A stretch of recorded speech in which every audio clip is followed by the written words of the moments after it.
السلام علیکم دوستو، کیا حال چال ہے؟ ٹھیک ہے؟ میں ہوں رابی راول اور آپ اس وقت موجود ہیں میرے چینل رابی راول ناولز پر میرے ناول نفرت اور محبت سے رقم عشق کی داستان ایپیسوڈ نمبر 20 کے ساتھ۔ تو یار اس میں منسا کا کچھ جو ہے پچھلا حصہ رہ گیا تھا اس کا ماضی کا، اس میں اس کے بارے میں ذکر کیا جائے گا، تو ٹائم ویسٹ کیے بنا ویڈیو کو سٹارٹ کرتے ہیں، ٹھیک ہے نا؟ میری بیٹی کو یقین تھا کہ اس کے بھاگنے پر حاذق میرے گھر تک ضرور پہنچے گا، اس لیے اس نے گھر آنے کی بجائے ساری رات سڑک پر گزاری اور صبح کی سفیدی پھوٹتے ہی وہ شیت کو لے کر گھر میں داخل ہوئی، جبکہ منسا کے اندازے کے مطابق حاذق رات کو ہی اس کا پتہ کرنے ہمارے گھر آ گیا تھا اور کافی برا بھلا بولنے کے بعد اور کچھ دیر منسا کا انتظار کرنے کے بعد چلا گیا۔ ہم دونوں میاں بیوی نے ساری رات اپنی بیٹی کے انتظار میں گزاری تھی۔ گھر آتے اس نے رات کا سارا واقعہ ہم دونوں میاں بیوی کو حرف بہ حرف بتایا۔ میں نے یہ تمام بات سنتے ہی پولیس اسٹیشن کا رخ کیا اور حاذق اور اس کے باس کے خلاف رپورٹ درج کروائی۔ اللہ کا کرم تھا کہ انسپکٹر بھی ہمیں اچھا مل گیا، جس نے فوراً رپورٹ درج کی۔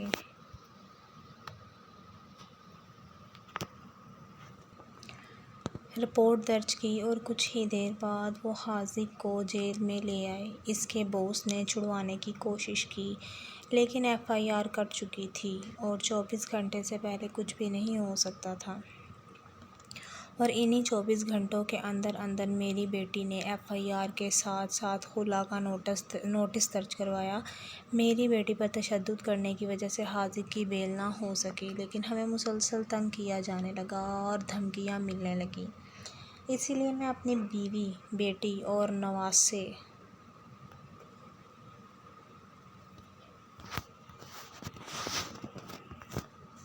کو لے کر 1-2 دن کے اندر ہی کہیں اور شفٹ ہو گیا، جبکہ منسا کے خلا ہونے پر حاذق کو بیل ہوئی۔ گھر تبدیل کرنے کی وجہ سے میری نوکری، قرض، ہر چیز ختم ہو چکی تھی۔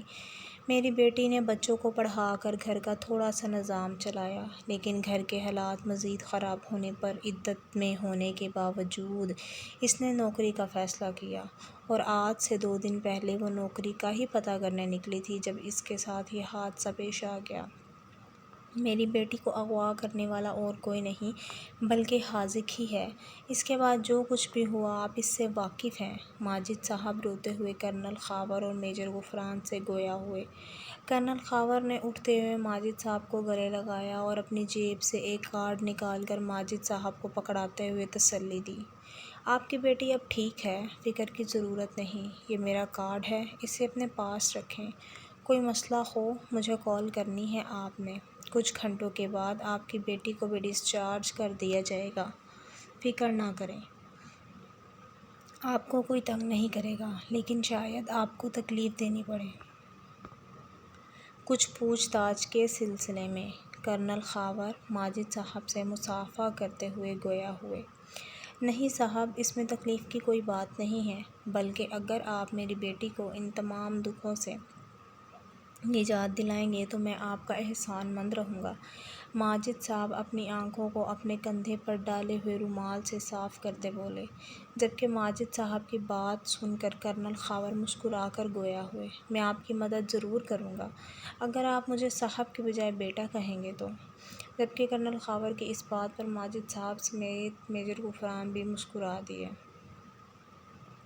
ٹھیک ہے بیٹا، اللہ آپ کو اپنے ایمان میں رکھے اور آپ کو دن دگنی رات چوگنی ترقی دے اور آپ کو اسی طرح ملک کی حفاظت کرنے کی توفیق عطا فرمائے۔ آپ کی بے انتہا قربانیوں پر اللہ آپ کے گھر والوں کو صبر جمیل عطا فرمائے۔ ماجد صاحب نے خوش دلی سے مسکراتے ہوئے ان دونوں کی پیٹھ تھپ تھپا کر ان کو دعائیں دیں، جبکہ وہ ان کی دعاؤں پر آمین کر کے ان سے ملتے ہوئے باہر کی جانب روانہ ہو گئے، کیونکہ ابھی انہوں نے بہت سے کام کرنے تھے اور بہت سے حساب بے باک بھی۔ کرنل خاور ہاسپٹل سے باہر نکلتے میجر غفران سے مخاطب ہوئے، میجر غفران، آپ یہاں سے ٹارچر سیل جائیں گے، ابھی تک اس خبیث کو ہوش نہیں آیا ہوگا، وہاں جا کر اس کے تمام دانت اس کے منہ سے اکھاڑ دو، اگر اس نے کوئی زہریلا کیپسول بھی اپنے دانت میں رکھا بھی ہوگا تو استعمال نہیں کر سکے گا۔ اس کے تمام باڈی چیک کرو، اگر کوئی ٹریسنگ ڈیوائس یا کوئی اور زہریلی چیز جو اس نے چھپائی ہو تو اس کا علم ہو جائے، اور اگر کوئی ایسی چیز ملتی ہے تو اس کو فوراً ڈسٹرائے کرو۔ میں تب تک ہیڈ کوارٹر خود رپورٹ کر کے تمہارے پاس پہنچتا ہوں۔ کرنل خاور کی بات سن کر میجر غفران آفیسر کہتے ٹارچر سیل کی طرف روانہ ہوئے، اور colonel Khawar head quarter report کرنے کے لیے۔ اس وقت تہہ خانے کے اس کمرے میں چیخو پکار مچی تھی۔ حاذق کے منہ سے خون نکل کر اس کے کپڑوں اور زمین پر گر رہا تھا، جبکہ کرنل خاور ایک کرسی پر بیٹھے حاذق کی چیخو پکار ملاحظہ فرما رہے تھے۔ میجر غفران ایک کپڑے سے اپنے ہاتھ پر لگا حاذق کا گندا خون صاف کر رہا تھا۔ حاذق دانت نکل جانے کی تکلیف سے ہوش میں آیا تھا اور بے دردی سے اپنے منہ سے ایک ایک دانت نکالے جانے پر دوبارہ تکلیف برداشت نہ کرتے بے ہوش ہو چکا تھا۔ میجر غفران، یہ شخص مجھے زندہ اور ہر وقت ہوش و حواس میں اذیت میں مبتلا چاہیے۔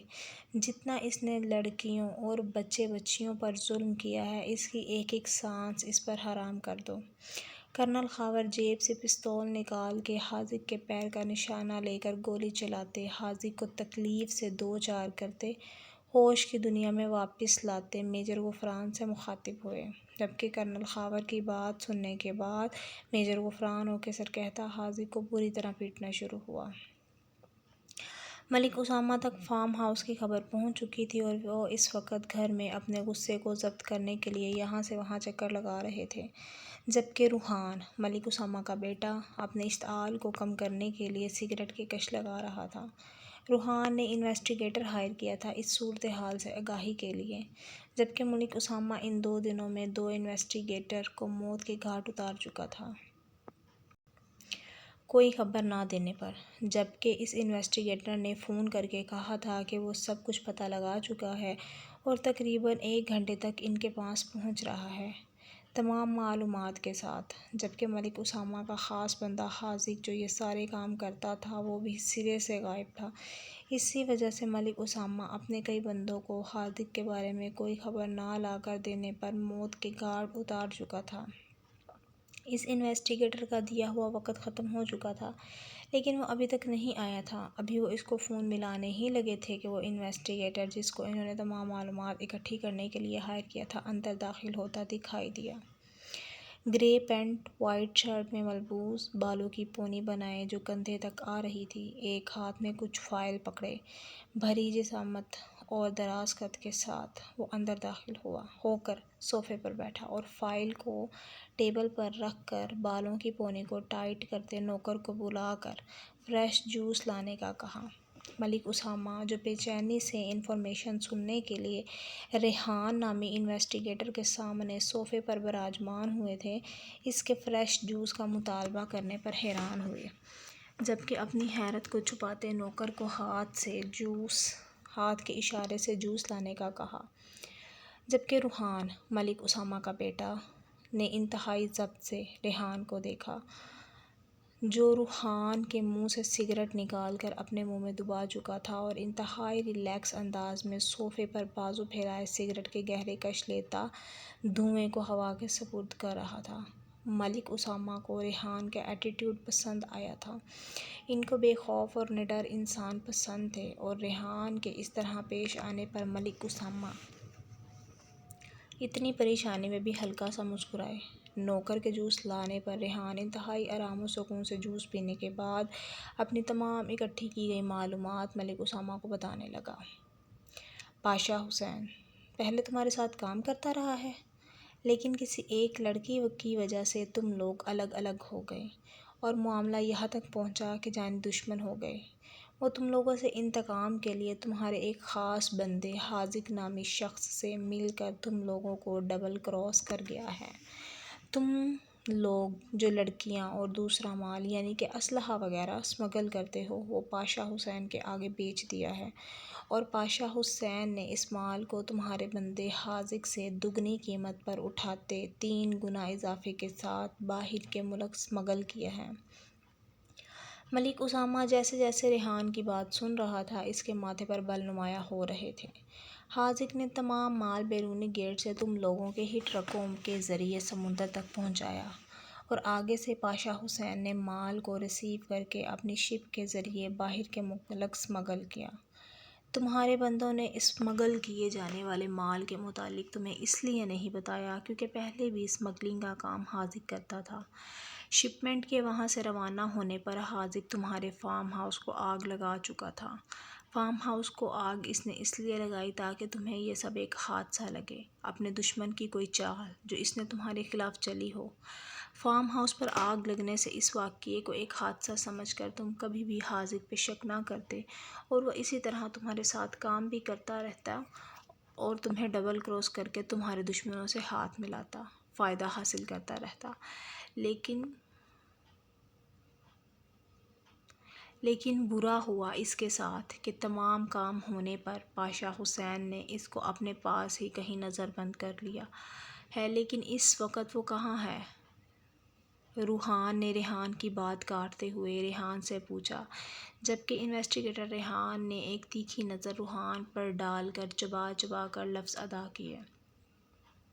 اب اگر تمہارے منہ سے ایک بک گالی بھی اور نکلی تو اگلی ڈیٹیل تم خود اکٹھی کرنا، گلیوں میں کتوں کی طرح گھوم کر۔ جبکہ ریحان کے الفاظ پر روحان ایک دم اپنے صوفے سے اٹھ کر ریحان کی جانب بڑھتا اس کے گریبان کو پکڑا۔ ریحان کچھ دیر میں اس سے اپنا گریبان چھڑاتا اس کے منہ پر پنچ مارنے لگا۔ جب ملک اسامہ نے بمشکل ریحان سے روحان کو چھڑواتے اپنے ساتھ صوفے پر بٹھایا۔ یار اس کی طرف سے میں معذرت کرتا ہوں، تم بولو کیا بول رہے تھے؟ ملک اسامہ نے بات کو ٹھنڈی کرنے کے لیے روحان کو اپنے ساتھ صوفے پر بٹھا کر ریحان کو مخاطب کیا۔ جبکہ ریحان اپنا گریبان درست کرتا دوبارہ صوفے پر براجمان ہوتا بولا، جوان خون ہے ملک صاحب، سمجھا کر رکھیں ورنہ میں بھی زبان کی بجائے ہاتھ کی زبان بولنا پسند کرتا ہوں، جو آپ کو بالکل بھی پسند نہیں آئے گی۔ اور ایک تیکھی نظر روحان پر ڈالی جس کا منہ ریحان کے پنچ مارنے کی وجہ سے سوج گیا تھا اور مزید بولنا شروع ہوا۔ پاشا حسین اس وقت حاذق کو منظر عام سے غائب کر چکا ہے۔ وہ پاشا حسین کو بھی وقت آنے پر ڈبل کراس کر سکتا ہے۔ اس وقت حاذق پاشا کی زیر نگرانی ہے۔ کہاں اور کس حال میں ہے یہ معلوم نہیں ہوا۔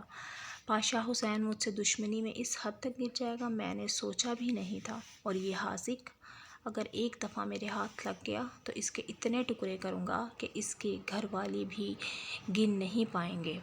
ملک اسامہ پیچ و تاب کھاتا ریحان سے مخاطب ہوا، دیکھو ریحان، تمہیں میرے بارے میں سب معلوم ہو چکا ہے اور جس طرح تم نے میرا کام کیا ہے، تو کیا تم میرے اس کام میں میرے ساتھ ہاتھ ملانا پسند کرو گے؟ جبکہ روحان اس قدر انسلٹ پر ضبط سے بیٹھا ہوا ملک اسامہ کی بات سنتا تن فن کرتا وہاں سے نکلا۔ روحان کے اس طرح اٹھ کر جانے پر ریحان کے جاندار قہقہے نے دور تک روحان کا پیچھا کیا، جبکہ اب وہ ملک اسامہ کی طرف متوجہ ہوا۔ تو کیا بات کر رہے تھے تم؟ میں تمہارے ساتھ ہاتھ ملا لوں؟ مجھے تمہارے ساتھ ہاتھ ملانے میں کوئی مسئلہ نہیں ہے، لیکن میرے کام کرنے کے کچھ اپنے اصول ہیں۔ میں تمہارے ساتھ ہاتھ ملاتا ہوں تو مجھے کیا ملے گا بدلے میں؟ کیونکہ میں صرف تنخواہ پر ہی نہیں رہ سکتا۔ جبکہ ملک اسامہ اس کی بات سنتے بولے، ماتھے پر بر ڈالے بولے، ٹھیک ہے، تم میرے کام میں 20% کے مالک ہوگے۔ جبکہ ملک اسامہ کی بات پر ریحان کا قہقہہ زوردار تھا، مجھے کیا تم نے بچہ سمجھا ہے کہ جو سبق پڑھنے کو تم مجھے دو گے میں اس کو چپ چاپ پڑھ لوں گا؟ ریحان کی اس بات پر ملک اسامہ کے ماتھے پر بے ساختہ تیوری چڑھی۔ ٹھیک ہے، بتاؤ کیا ڈیمانڈ ہے تمہاری؟ ملک اسامہ کچھ دیر سوچنے کے بعد بولا، جبکہ ریحان صوفے کے ساتھ ٹیک لگا کر ہلکا سا مسکرایا، 50%، 50% میرا اور 50% تمہارا۔ جبکہ ریحان کی بات سن کر ملک اسامہ ایک دم صوفے کی ٹیک چھوڑ کر سیدھا ہوا، لیکن یہ ممکن نہیں ہے۔ ٹھیک ہے، اگر یہ ممکن نہیں تو مجھے میری فیس دو، وہ بھی کمیشن کے ساتھ، اور کرواتے رہو اپنے کام کسی اور سے۔ کیونکہ میں اپنی مرضی کا مالک ہوں۔ میرے کام کرنے کے کچھ اصول ہیں جو میں خود بھی کبھی نہیں توڑتا، اس لیے سوچنا بھی مت کہ میں تمہارے ساتھ ہاتھ ملانے کے چکر میں اپنے اصول توڑوں گا۔ جبکہ ریحان کی بات سن کر ملک اسامہ سوچ میں پڑ گیا تھا کہ اگر کوئی اور بندہ ہائر کرتا ہوں تو اعتبار کے قابل نہیں ہوگا، اور اگر ہوا بھی تو اس کی طرح کام نہیں کرے گا، کیونکہ حاذق بے شک اس کا خاص بندہ تھا، لیکن اس نے آج تک کبھی بھی ریحان کی طرح کام نہیں کیا تھا۔ اور ویسے بھی اگر ملک اس کو جانے دیتا تو کچھ علم نہیں تھا کہ وہ ملک کی اس سے اکٹھی کی گئی انفارمیشن سے ملک اسامہ کو پھنسا دیتا، کیونکہ وہ ملک کی سوچ سے بھی زیادہ شارپ تھا۔ جبکہ حاذق ملک اسامہ کے پرسوچ چہرے کو مسکرا کر دیکھ رہا تھا، اسے پتہ تھا وہ کسی بھی صورت اس کو انکار نہیں کرے گا، کیونکہ انکار کرنے کی کوئی گنجائش باقی نہیں رہی تھی۔ ٹھیک ہے، مجھے تمہاری شرط منظور ہے، لیکن اگر تم نے مجھے حاذق کی طرح ڈبل کراس کیا تو اس دن تم اپنی جان سے جاؤ گے۔ جبکہ حاذق نے ملک اسامہ کی بات پر مسکراتے ہوئے سر کو ہلکا سا خم دے کر ملک کی دھمکی کو جاندار مسکراہٹ کے ساتھ قبول کیا تھا، جیسے ملک اسامہ کی اس بات نے ریحان کو لطف دیا ہو۔ لیڈرز، یہ تھا ایپیسوڈ نمبر 20۔ تو یہ شکایت اب بالکل بھی مت کیجیے گا کہ ایپیسوڈ شارٹ تھی کیونکہ یہ بالکل بھی شارٹ نہیں رہی اب، اور میں نے اس کو مطلب شارٹ تو بالکل بھی نہیں لکھا، اچھی بھلی ٹھیک ٹھاک ایپیسوڈ لکھ کے میں نے آپ لوگوں کے سامنے اس کو اپلوڈ کیا ہے۔ تو اب براہ مہربانی مجھے کمنٹ باکس میں ضرور بتائیے گا کہ آپ کو یہ ایپیسوڈ جو ہے وہ میرا آج کا کیسا لگا ہے، اور انشاءاللہ میں آپ لوگوں کے سامنے کل اپنے ایپیسوڈ نمبر 21 کے ساتھ آؤں گی، اور تب تک کے لیے مجھے اپنی دعاؤں میں یاد رکھیے گا، میرے لیے اور اپنے لیے بھی دعا کرتے رہیے گا کہ اللہ تعالیٰ اس حج کے بابرکت مہینے کے صدقے ہم سب لوگوں کی دلی خواہش اور جائز خواہشات کو پورا کرے، اور اللہ تعالیٰ ہمیں ترقی، کامیابی اور کامرانی سے ہمکنار فرمائے۔ اور اپنی دعاؤں کے ساتھ ساتھ مجھے بھی اپنی دعاؤں میں خصوصی یاد رکھیے گا۔ تو کل تک کے لیے اللہ حافظ، اپنا بہت خیال رکھیے گا، کل ملتے ہیں ایپیسوڈ نمبر 21 کے ساتھ، ٹھیک ہے؟ اب مجھے اجازت دیں آج کے لیے، اللہ حافظ، فی امان اللہ۔